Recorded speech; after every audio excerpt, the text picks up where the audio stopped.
Assalamualaikum warahmatullahi wabarakatuh. Mari kita buka pertemuan ini dengan bacaan Bismillahirrohmanirrohim.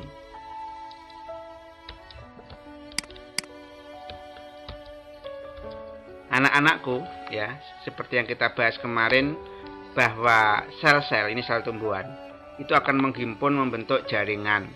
Contoh jaringan itu silom pengangkut ini ya, floem pengangkut. Lalu ada jaringan dasar, ada jaringan epidermis.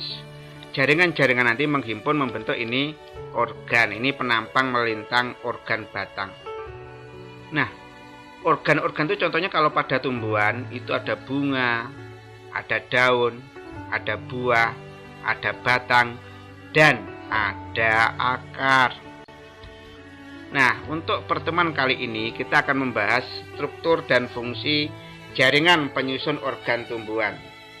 Organ itu ya yang kita katakan tadi akar, batang, daun, buah, bunga. Organ itu terbentuk dari kumpulan berbagai jaringan.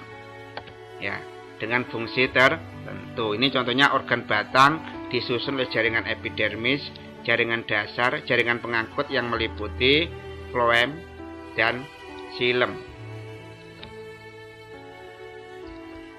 Nah, organ pada tumbuhan yang akan kita bahas yang pertama adalah akar. Akar itu meliputi jaringan epidermis, korteks, endodermis, stele, silinder pusat. Batang itu meliputi jaringan epidermis, korteks, stele atau silinder pusat, dan empulur.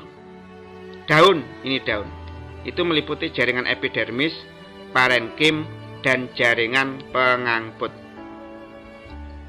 Nah, kita akan membahas yang pertama organ pada tumbuhan pada akar. Itu ada 4 zona ya. 4 zona itu apa saja? Yang pertama zona pematangan, zona pemanjangan, zona pembelahan, dan tudung akar. Akar-akar itu dibentuk oleh jaringan apa saja? Yang pertama, struktur penyusun jaringan akar ini ya. Ini disusun oleh pertama jaringan epidermis. Pada jaringan epidermis itu memiliki ini, rambut-rambut akar. Apa fungsi dari rambut-rambut akar ini? Rambut-rambut akar itu berfungsi untuk memperluas bidang penyerapan. Karena fungsi akar adalah menyerap air dari tanah untuk dibawa ke daun untuk fotosintesis. Jaringan yang kedua setelah epidermis ini ya, itu korteks. Nah, ini korteks. Pada korteks ini terdapat jaringan parenkim, jaringan dasar menyimpan cadangan makanan, lalu ada jaringan kolenkim dan sklerenkim. Jaringan kolenkim, sklerenkim itu untuk memperkuat tanaman. Nah, fungsinya jaringan korteks ini sebagai tempat menyimpan cadangan makanan. Ini korteks ini ya, menyimpan, ini korteks, cadangan makanan. Jaringan penyusun akar yang ketiga ini endodermis. Endodermis ini. Ini apa? Ini pembatas antara korteks dan silinder pusat. Sel endodermis itu ada yang bagian tebal ini. Mengalami penebalan disebut pita Kaspari. Yang tidak tebal itu namanya sel peresap. Ini pita tebal ya, pita Kaspari. Yang enggak tebal namanya sel peresap. Apa fungsinya? Mengatur jalannya larutan yang diserap dari tanah menuju ke silinder pusat. Berarti nanti air masuk ke sini ya, yang melalui apa namanya? Yang tidak ada penebalannya. Ini. Nah, selanjutnya jaringan penyusun akar yang keempat itu stele atau silinder pusat. Ini stele. Ini ya. Ini silinder pusat ini. Bagian yang pertama namanya perikambium. Itu pada tanaman dikotil.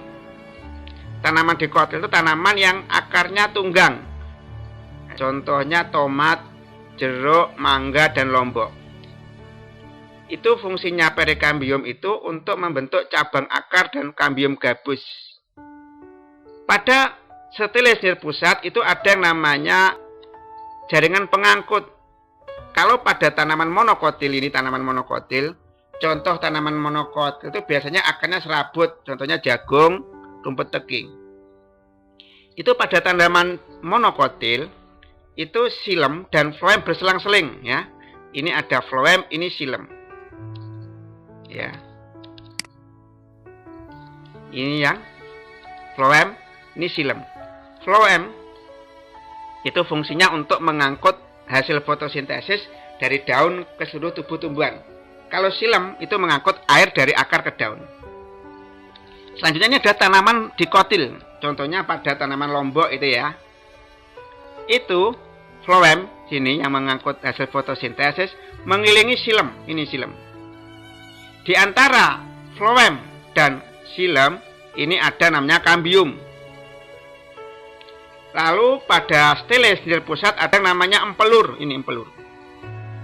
Itu pada tanaman dikotil. Pada tanaman dikotil tidak ada. Ada pada tanaman monokotil. Itu untuk menyimpan cadangan makanan. Selanjutnya, organ pada tumbuhan yang kedua adalah batang. Batang ini jaringannya apa saja? Yang pertama adalah epidermis. Ini epidermis. Epidermis ini ya, ini akan mengalami pertumbuhan sekunder. Kalau mati digantikan oleh lapisan gabus atau lentisel. Ini ya lentisel. Fungsinya apa lentisel? Sebagai tempat penguapan dan pertukaran gas, masuknya gas yang dari udara. Baik itu masuknya oksigen dan keluarnya CO2. Atau kalau fotosintesis, O2 dikeluarkan, CO2 dimasukkan. Selanjutnya jaringan yang kedua pada batang itu kortek. Ini kortek. Ya. Apa fungsi kortek? Ini ada untuk menyimpan cadangan makanan. Kortek itu terdiri dari jaringan kolenkim. Nanti kalau makin ke dalam itu jaringan parenkim. Nah, jaringan organ batang itu disusun oleh jaringan yang ketiga, yaitu stele atau silinder pusat. Stele silinder pusat itu ada jaringan perisikel yang pertama. Selanjutnya ada berkas pengangkut. Pada tanaman dikotil, seperti ini dikotil ya, yaitu tanaman yang batangnya biasanya bercabang, contohnya mangga, lombok. Tipenya kolatral terbuka, di mana xilem ada di dalam, floem ada di sebelah luar.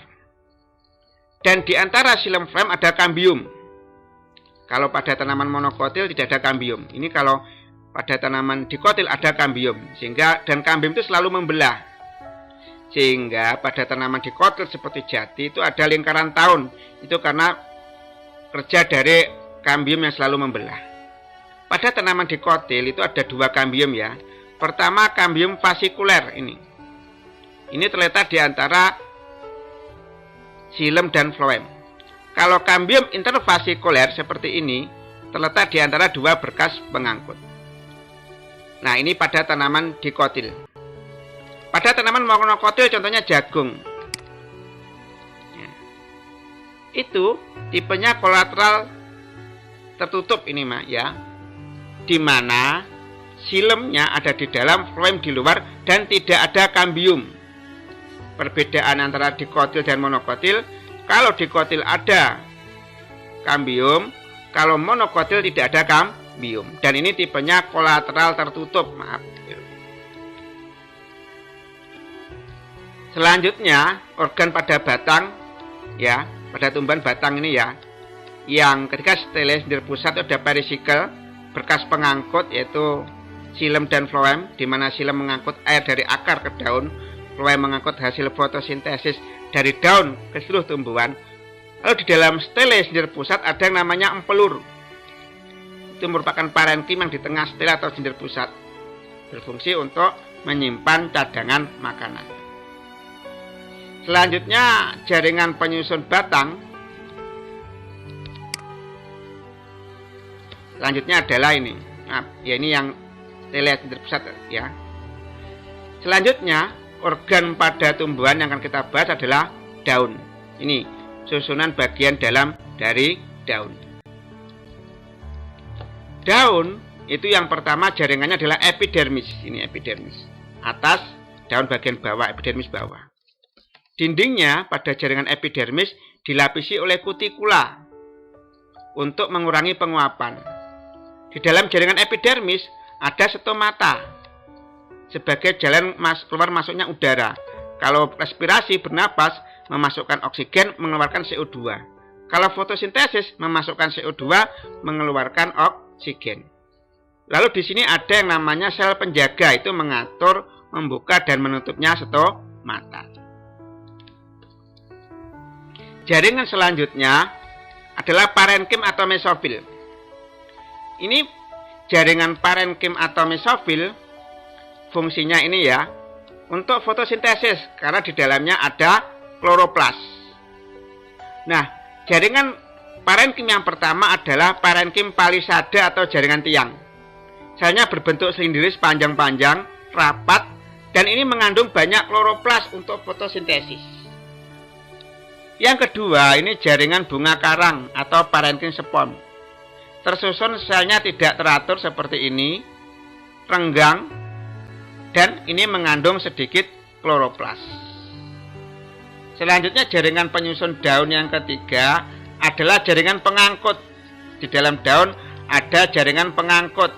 Ini xilem yang mengangkut air dari akar ke daun dan floem yang mengangkut hasil fotosintesis dari daun ke seluruh tubuh tumbuhan.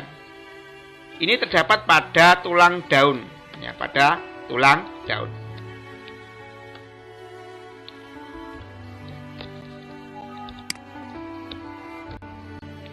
Ya, ini sudah kita bahas semua ya, organ-organ pada tumbuhan, itu akar, batang, dan daun.